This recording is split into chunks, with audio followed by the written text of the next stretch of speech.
अल्पसंख्याक विद्यार्थ्यांसाठी शिक्षण कर्ज, महिलांसाठी बचत गट आणि रोजगाराच्या संधींवर सलीम सारंग यांचे मार्गदर्शन.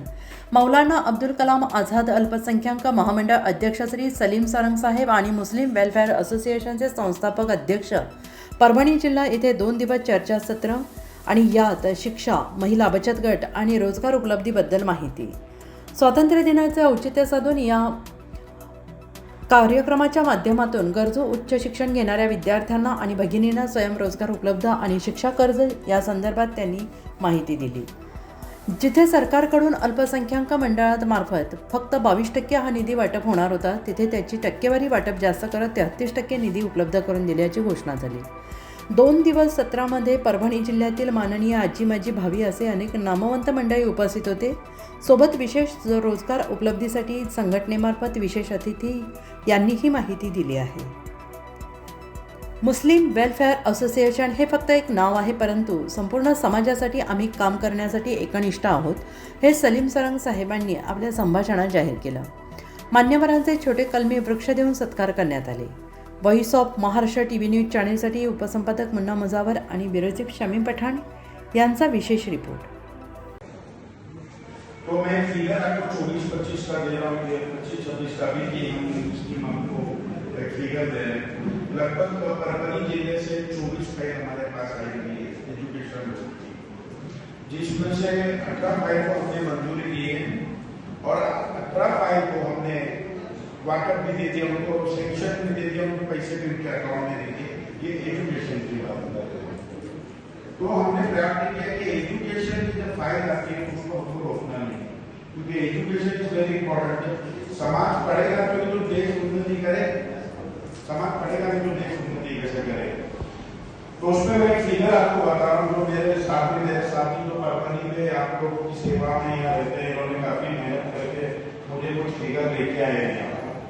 शैक्षणिक कर्ज हमने पिछले 3 साल में परभणी को 22 करोड़ 84 लाख रुपए दिए, 22 करोड़ 84 लाख रुपए हमने शैक्षणिक कर्ज दिया है, जो कि आप लोगों को पता है. और जब महामंडल काम करता है तो लोग उस पर कभी ना कभी लगाते हैं हमको ये पैसे नहीं मिले, ये नहीं मिले, और हमारे अधिकारी हमेशा डरे हुए रहते हैं कि लोग हमसे सिर्फ एलिगेशन लगाते हैं पैसे नहीं मिले. तो मैं आप लोगों को डीप में बताऊं, हमने शैक्षणिक 22 करोड़ रुपया दिया है 3 साल के अंदर इस परभणी को, और ये बात शायद आप लोगों को पता नहीं है. तो ये शैक्षणिक लोन जाने से युवक जो है उनको पढ़ने का संधि मिलती है, वो आगे बढ़ सकता है. उसके बाद मुद्दत कर्ज वाटप लगभग 11 करोड़ 38 लाख रुपए हमने दिया. 11 करोड़ 38 लाख रुपए हमने मुद्दत कर्ज दिया और कम लोन दिया, जिससे हम बिजनेस चालू कर सकते. अब ये 2 लोग चलते हुए मुझे एक चीज बड़ी तकलीफ देते गई हमेशा से, इसमें हमेशा महिला पीछे रही. मैंने देखा कि हमारी टीम ने भी महिलाओं की काफी बात की, महिलाओं को वो काम करना भी था, लेकिन वो झिझक के मारे अपने हाथ नहीं उठाए. फिर उनको हमने फोर्स किया तो 5-6 ने हाथ उठा दिए. तुम्हें एक डर होता है कि वाकई में ये लोग करेंगे कि नहीं करेंगे. तो आज मैं आप लोगों के लिए बोलता हूँ, मौलाना आर्थिक विकास महामंडल जो अल्पसंख्यक समाज को रिप्रेजेंट करता है, तो महिला बचत गट हम स्टार्ट करने जा रहे हैं, जो काफी साल से बंद था. महिला बचत गट को हम लोन देंगे, तो उसमें 80% जो है वो अल्पसंख्यक समाज का हो और 20% जो है वो ओपन जनरल में आएगा, जो सब समाज के लोग हो सकते हैं. लेकिन ये अल्पसंख्यक समाज का महामंडल है, तो हम महिलाओं के लिए बहुत जल्द आप लोग अपना बचत गट रजिस्टर कराइए. उसके रूप में उनके लिए हमारे अधिकारी बैठे हुए हैं, तो महिला बचत गट हम स्टार्ट करने जा रहे हैं. तो इससे महिलाओं को रोजगार आएगा. वो बात की बात है कि हम रिकवरी कैसे करना चाहते हैं, तो महिलाओं के लिए हमने कुछ बचत गट का मौलाना आधार से स्कीम चालू करने जा रहे हैं. तो उस सिलसिले में हम बैठ के महिलाओं के लिए बात करेंगे. पुरुषों के लिए हमने एजुकेशन पे काफी वक्त काम किया है, उस बारे में हम बात करेंगे. लेकिन वो बात शुरू करने से पहले हमारे बापू साहब को जाना है, तो उनको जाने से पहले मैंने कहा कि मैं थोड़ा बात करके बताऊं कि मुस्लिम वेलफेयर एसोसिएशन क्या है. बापू साहब, ये मुस्लिम वेलफेयर एक जातिवादी संगठन नहीं है.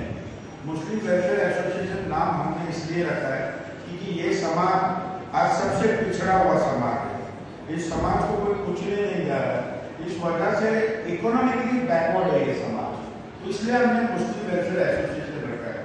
लेकिन मुस्लिम वेलफेयर एसोसिएशन रखने के बावजूद भी इसमें 60% मुस्लिम समाज के हैं, इस्लाम समाज को जो रिप्रेजेंट करते हैं, 40% जो है बहुजन समाज के हैं, जो कि समाज में बहुत वंचित कैटेगरी में से आते हैं, वो भी इस संस्था के साथ जुड़े हुए हैं।